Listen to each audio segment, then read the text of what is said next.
Good morning, everyone. First, I'd like to begin by thanking our great partners who are here with me today to announce the results of this multi-jurisdictional investigation. Special Agent in charge of the New York Field Division of the ATF, Brian Miller. Long Beach Police Commissioner, Richard De Palma. And NYPD Deputy Chief and Commanding Officer of the Intelligence Division, Fernando Ramirez. I'm sorry about that. Late last week, we indicted Jayshaun Edwards on multiple counts of criminal sale of a firearm in the first degree, second degree, and third degree. Also, 10 counts of criminal possession of a weapon in the second degree and other weapon and drug charges. He was held after arraignment on $500,000 cash, $750,000 bond, $1.5 million partially secured bond. He faces up to 25 years in prison if convicted. Through a tip from our partners at the New York City Police Department, my office, the ATF, and the Long Beach Police Department and the Nassau County Police Department began an investigation and surveillance operation into James Edwards.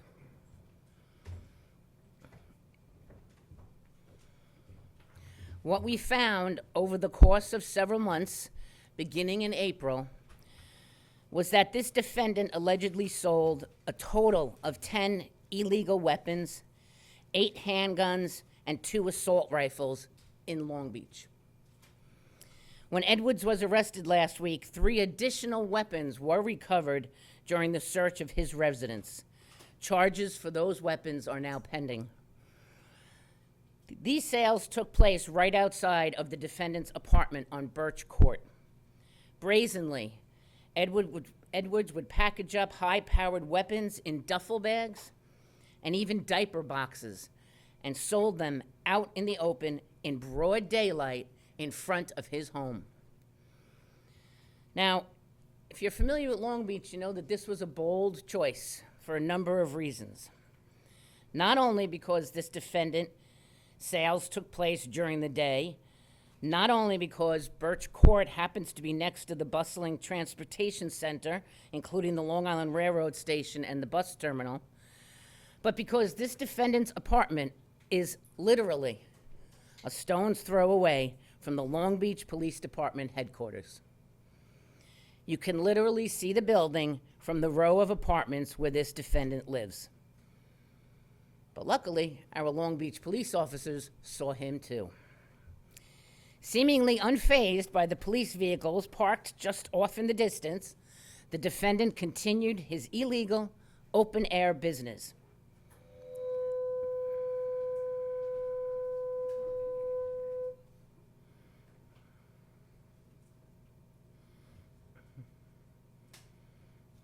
Don't you love that sound?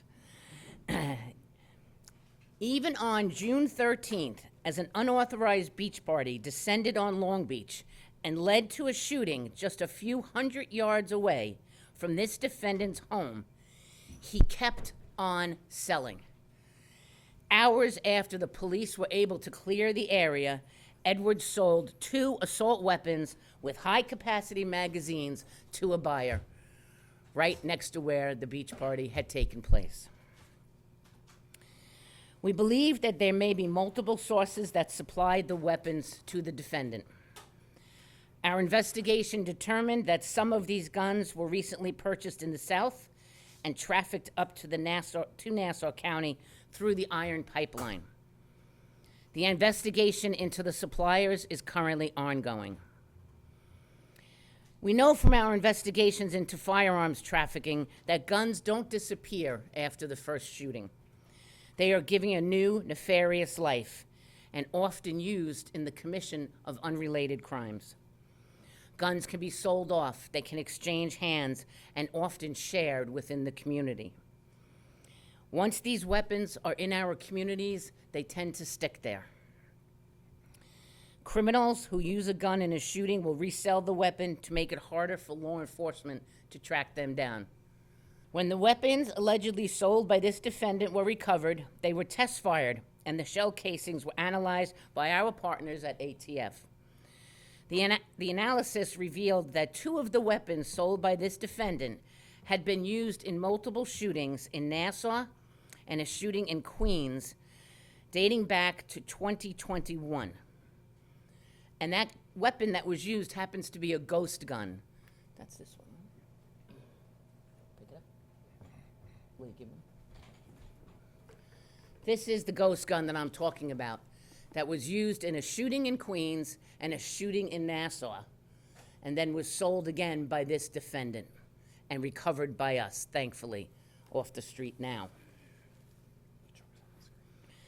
One of the weapons, a .380 automatic Ruger, was used in 3 separate shootings in Westbury and Long Beach in 2022 that injured 4 people. Shootings that are currently being prosecuted by my office with defendants headed for trial. The defendants in those cases have been charged with attempted murder in the 2nd degree, assault in the 1st degree, among other charges. The gun recovery of the .380 automatic Ruger has provided us with a key piece of evidence to aid in those prosecutions of attempted murder and assault. It may not be the smoking gun, but having this weapon made our cases just a little bit stronger. This year to date, working with our law enforcement partners, we have recovered 223 illegal weapons. That's a 14.5% drop from the prior year recoveries, and it's a testament to the work that we are doing to keep illegal guns off our streets. And when I say we, I mean every person standing up here, working to keep illegal guns off our streets to make Nassau County a safer place. Shootings in Nassau County are down dramatically. That is because we're working to stop the crime at its source. Take out the trafficker, take out the illegal weapons, disrupt the pipeline. After recovering illegal weapons so they can no longer do damage to our communities, each gun taken off the street is a life saved. A life saved, every gun we can get off the street. I thank all my partners here today for helping to keep Nassau County safe. I'm going to turn it over to ATF Special Agent in Charge, Brian Miller.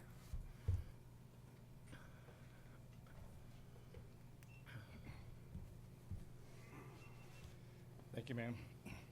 My name is Brian Miller. I'm the Special Agent in Charge for ATF in New York.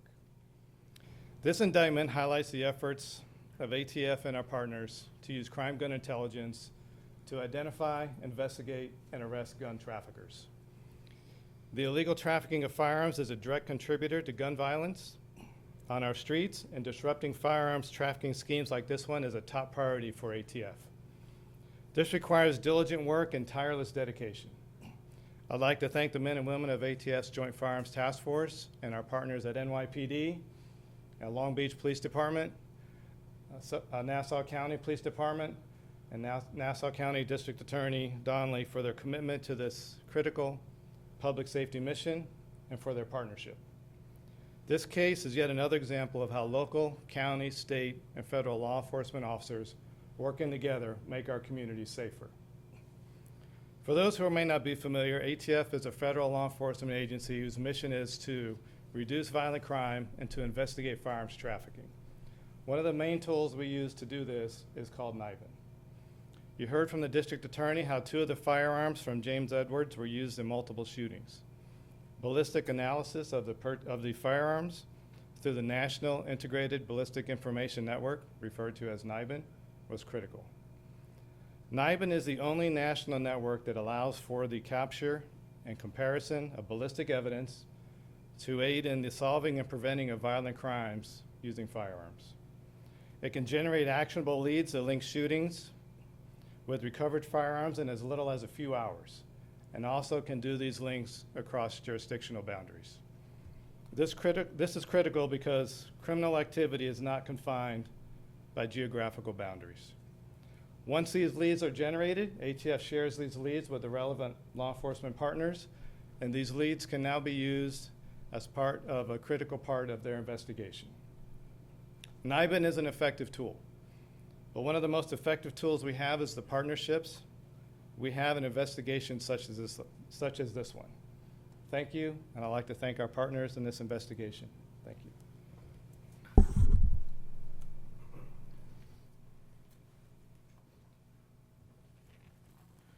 Good morning, everyone. My name is Deputy Chief Fernando Guimaras from the New York City Police Department. I'm the commanding officer of the Intelligence Division.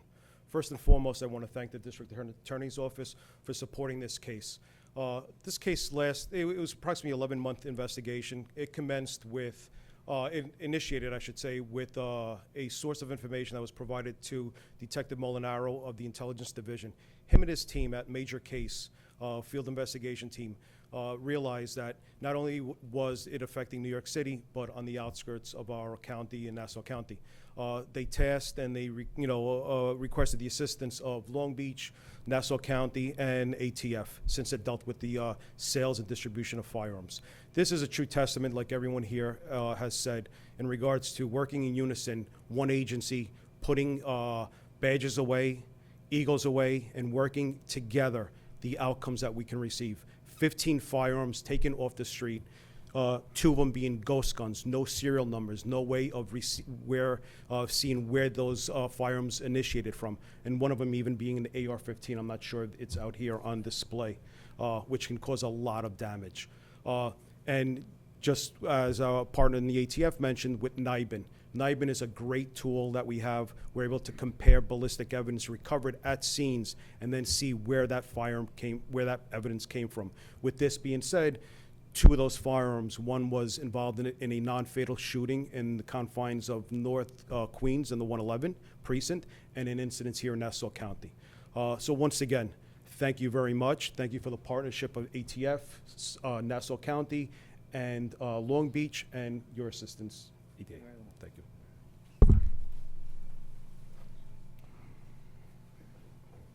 I'm going to switch sides on confusion. You want to get that tonight? Hi, Richard DePalma, Commissioner of Long Beach Police Department.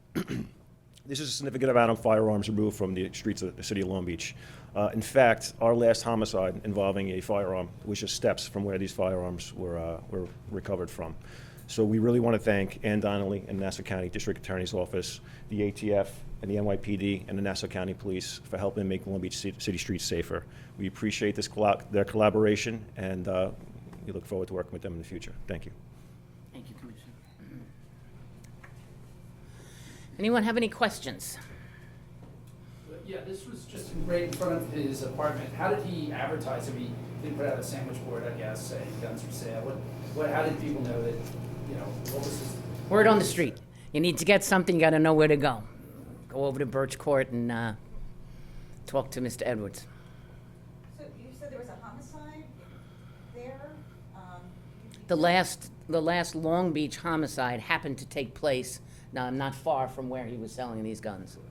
But do you know that they're linked? No. You don't.